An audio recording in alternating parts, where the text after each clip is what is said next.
My lab partner name is Mike. We are doing a temperature control project. So the first part that I did was build the temperature sensor. So we used a TMP36 temperature sensor, and in order to get the accurate readings for the temperature, I had to use the data sheet for the TMP36. What was special about the TMP36 is it had a 0.5 voltage offset, and it also had a 10 millivolt per degree Celsius scaling factor. Taking that into account, I had to subtract 0.5 volts from the value read and multiply it by 100 to get the scaling factor to 1 volt per degree Celsius.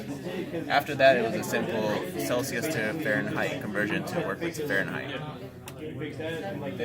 On the left, the picture is the code used. On the top right is the circuit built, and on the bottom right is the results.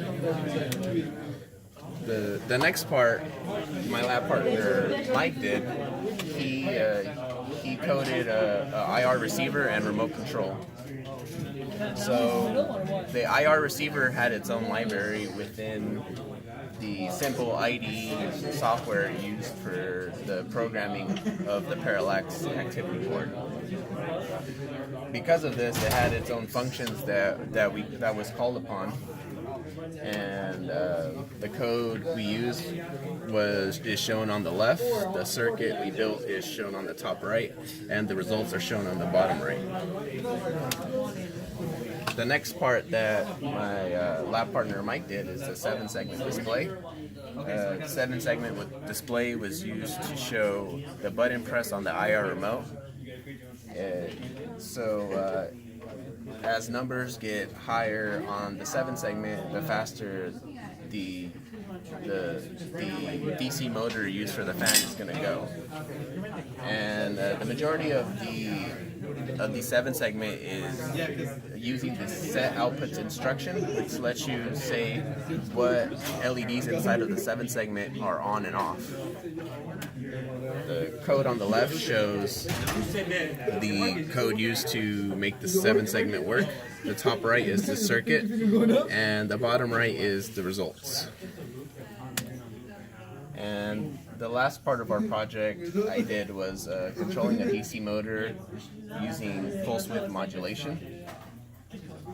We wanted to vary motor speed depending on the button pressed on the IR remote, so I used pulse width modulation. So pulse width modulation regulates the amount of voltage across the DC motor by using a series of pulses, and varying the amount of time on the pulse is used to have a higher or lower average voltage.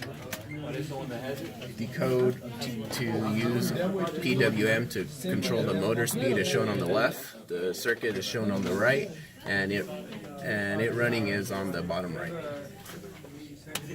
Now we're going to go over to our final project. So as you can see, it's running. If I lower the number on the IR remote, it's going slower. 1 gets it down pretty slow, and a 0 turns it off completely. And that is our project.